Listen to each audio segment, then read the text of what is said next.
February 7th. Our reading in the Old Testament today will come from the book of Exodus, chapter 26, verse 1. We'll go through chapter 27, verse 21.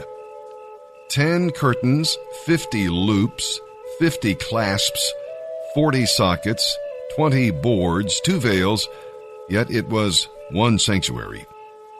That it may be one tabernacle, it says there in verse 6. That it may be one in verse 11.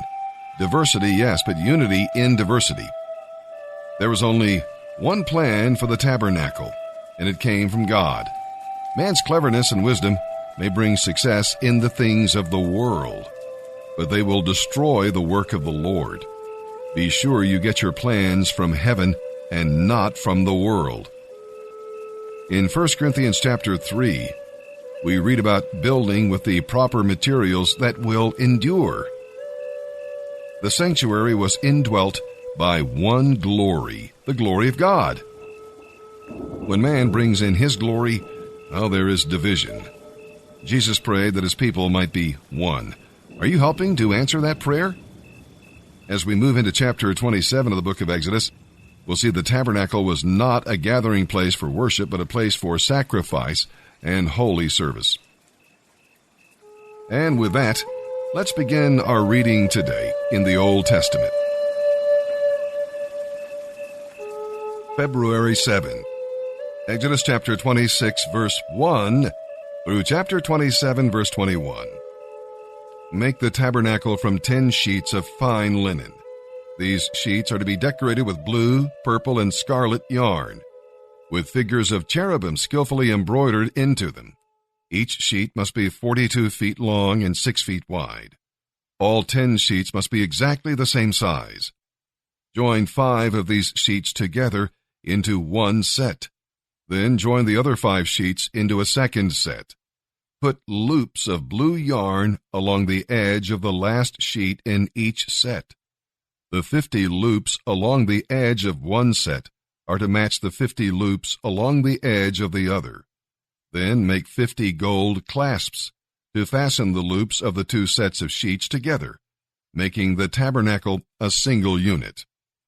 Make heavy sheets of cloth from goat hair to cover the tabernacle. There must be 11 of these sheets, each 45 feet long and 6 feet wide. All 11 of these sheets must be exactly the same size. Join 5 of these together into one set, and join the other 6 into a second set. The 6th sheet of the second set is to be doubled over at the entrance of the sacred tent. Put 50 loops along the edge of the last sheet in each set, and fasten them together with 50 bronze clasps. In this way, the 2 sets will become a single unit. An extra half sheet of this roof covering will be left to hang over the back of the tabernacle, and the covering will hang down an extra 18 inches on each side. On top of these coverings, place a layer of tanned ram skins, and over them put a layer of fine goatskin leather. This will complete the roof covering. The framework of the tabernacle will consist of frames made of acacia wood. Each frame must be 15 feet high and 2¼ feet wide. There will be 2 pegs on each frame, so they can be joined to the next frame. All the frames must be made this way. 20 of these frames will support the south side of the tabernacle. They will fit into 40 silver bases, 2 bases under each frame. On the north side, there will also be 20 of these frames, with their 40 silver bases, 2 bases for each frame. On the west side, there will be 6 frames, along with an extra frame at each corner. These corner frames will be connected at the bottom and firmly attached at the top with a single ring, forming a single unit. Both of these corner frames will be made the same way. So there will be 8 frames on that end of the tabernacle, supported by 16 silver bases, 2 bases under each frame. Make crossbars of acacia wood to run across the frames, 5 crossbars for the north side of the tabernacle and 5 for the south side. Also make 5 crossbars for the rear of the tabernacle, which will face westward. The middle crossbar, halfway up the frames, will run all the way from one end of the tabernacle to the other. Overlay the frames with gold and make gold rings to support the crossbars. Overlay the crossbars with gold as well. Set up this tabernacle according to the design you were shown on the mountain. Across the inside of the tabernacle hang a special curtain made of fine linen, with cherubim skillfully embroidered into the cloth using blue, purple, and scarlet yarn. Hang this curtain on gold hooks set into 4 posts made from acacia wood and overlaid with gold. The posts will fit into silver bases. When the inner curtain is in place, put the Ark of the Covenant behind it. This curtain will separate the holy place from the most holy place. Then put the Ark's cover, the place of atonement, on top of the Ark of the Covenant inside the most holy place.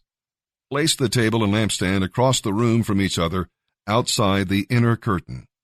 The lampstand must be placed on the south side, and the table must be set toward the north. Make another curtain from fine linen for the entrance of the sacred tent, and embroider exquisite designs into it, using blue, purple, and scarlet yarn. Hang this curtain on gold hooks, set into 5 posts made from acacia wood and overlaid with gold. The posts will fit into 5 bronze bases. Using acacia wood, make a square altar 7.5 feet wide, 7.5 feet long, and 4.5 feet high. Make a horn at each of the 4 corners of the altar, so the horns and altar are all one piece. Overlay the altar and its horns with bronze. The ash buckets, shovels, basins, meat hooks, and fire pans will all be made of bronze. Make a bronze grating with a metal ring at each corner. Fit the grating halfway down into the firebox, resting it on the ledge built there. For moving the altar, make poles from acacia wood and overlay them with bronze. To carry it, put the poles into the rings at 2 sides of the altar. The altar must be hollow, made from planks. Be careful to build it just as you were shown on the mountain. Then make a courtyard for the tabernacle, enclosed with curtains made from fine linen. On the south side, the curtains will stretch for 150 feet. They will be held up by 20 bronze posts that fit into 20 bronze bases. The curtains will be held up with silver hooks attached to the silver rods that are attached to the posts. It will be the same on the north side of the courtyard, 150 feet of curtains held up by 20 posts fitted into bronze bases, with silver hooks and rods. The curtains on the west end of the courtyard will be 75 feet long, supported by 10 posts set into 10 bases. The east end will also be 75 feet long. The courtyard entrance will be on the east end, flanked by 2 curtains. The curtain on the right side will be 22.5 feet long, supported by 3 posts set into 3 bases. The curtain on the left side will also be 22.5 feet long, supported by 3 posts set into 3 bases. For the entrance to the courtyard, make a curtain that is 30 feet long. Fashion it from fine linen, and decorate it with beautiful embroidery in blue, purple, and scarlet yarn. It will be attached to 4 posts that fit into 4 bases. All the posts around the courtyard must be connected by silver rods, using silver hooks. The posts are to be set in solid bronze bases. So the entire courtyard will be 150 feet long and 75 feet wide, with curtain walls 7.5 feet high, made from fine linen. The bases supporting its walls will be made of bronze.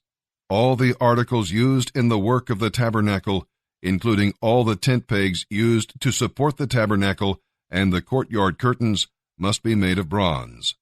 Tell the people of Israel to bring you pure olive oil for the lampstand, so it can be kept burning continually. The lampstand will be placed outside the inner curtain of the most holy place in the tabernacle. Aaron and his sons will keep the lamps burning in the Lord's presence day and night. This is a permanent law for the people of Israel, and it must be kept by all future generations. February 7th. And now, as we turn our attention to the reading of the New Testament, our narrative today will come from the book of Matthew, chapter 25, verses 1 through 30. Here's what we'll find there. When Jesus Christ returns, it will be a time of separation. The wise will be separated from the foolish, the faithful servants from the unfaithful, the blessed sheep from the cursed goats. The wise virgins had oil and were prepared to meet the bridegroom. Many people profess to be Christians, but do not have the Holy Spirit, and are not born again. They may mingle with the saved, but they're not really one of them, and they will not enter into the marriage feast. His coming also means evaluation. As we wait for the Lord to return, we must invest our lives and earn dividends for His glory. Christ gives us opportunities that match our abilities, and the 1-talent servant is just as important as the 5-talent servant. The key is faithfulness.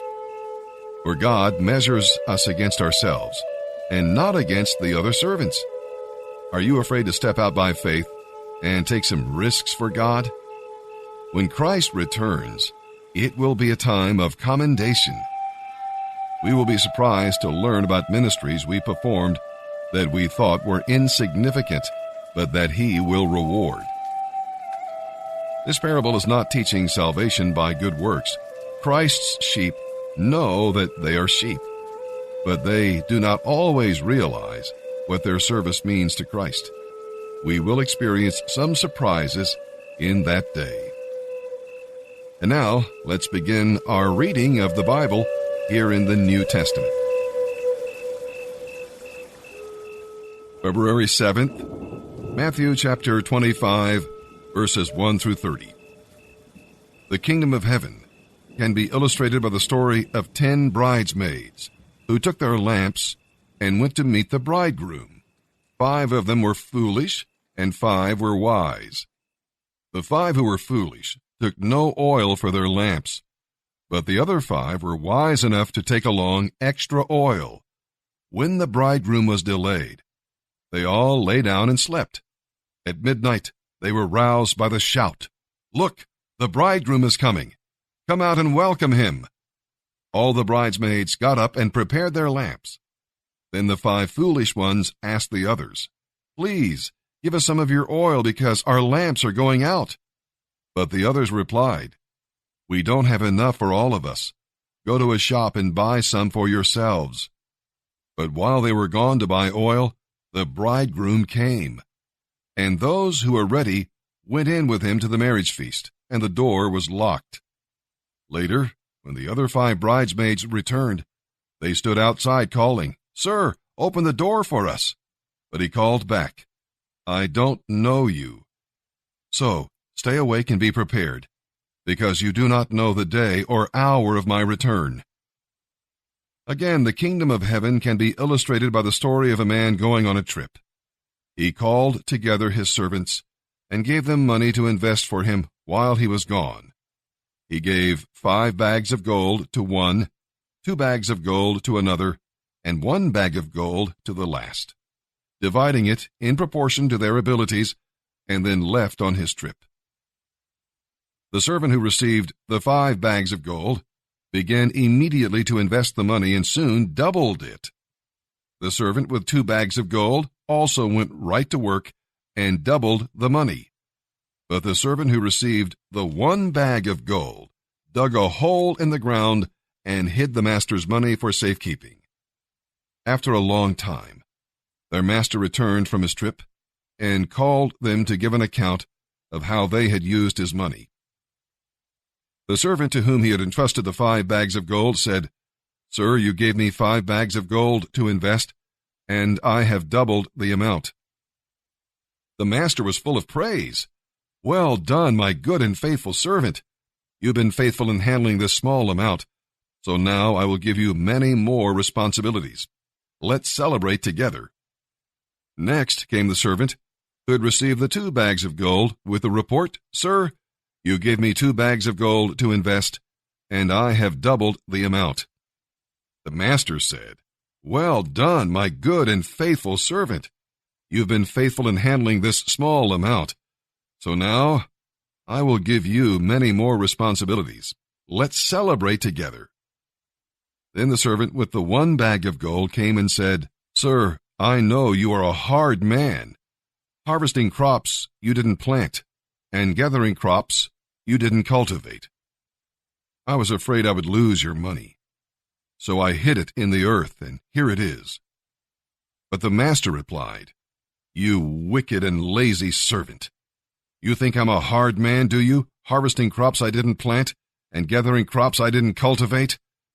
Well, you should at least have put my money into the bank so I could have some interest. Take the money from this servant and give it to the one with the 10 bags of gold. To those who use well what they are given, even more will be given, and they will have an abundance. But from those who are unfaithful, even what little they have will be taken away. Now throw this useless servant into outer darkness, where there will be weeping and gnashing of teeth." Psalm 31, verses 1 through 8. We'll read here about foes. David's enemies persecuted him, lied about him, and spread a net to catch him. Where could he turn to for help? Only to the Lord. If the hand of the enemy is against you, find safety in the hand of the Lord. We'll read about feelings. David was ill, possibly as a result of his own disobedience. God can use enemies and sickness to chasten us and bring us to a place of submission. David's enemies laughed at him, and his friends ignored him. All David could do was turn to the Lord for help, and the Lord did not fail him. And we'll read about faith. The emphasis is on David's faith in the Lord. Because of his faith, David was not ashamed, but rejoiced in God, and enjoyed the smile of God upon his life. He knew that God's goodness would carry him through. Do you know that? Are you aware? Are you confident that God's goodness and faithfulness will carry you through? You know, true faith is never alone, for it leads to love and hope, which give you the courage that you need to win the battle, whether the foe is within or without. Psalm 31, verses 1 through 8. For the choir director, a psalm of David. O Lord, I have come to you for protection. Don't let me be put to shame. Rescue me, for you always do what is right. Bend down and listen to me. Rescue me quickly. Be for me a great rock of safety, a fortress where my enemies cannot reach me. You are my rock and my fortress. For the honor of your name, lead me out of this peril. Pull me from the trap my enemies set for me, for I find protection in you alone. I entrust my spirit into your hand. Rescue me, Lord, for you are a faithful God. I hate those who worship worthless idols. I trust in the Lord. I am overcome with joy because of your unfailing love.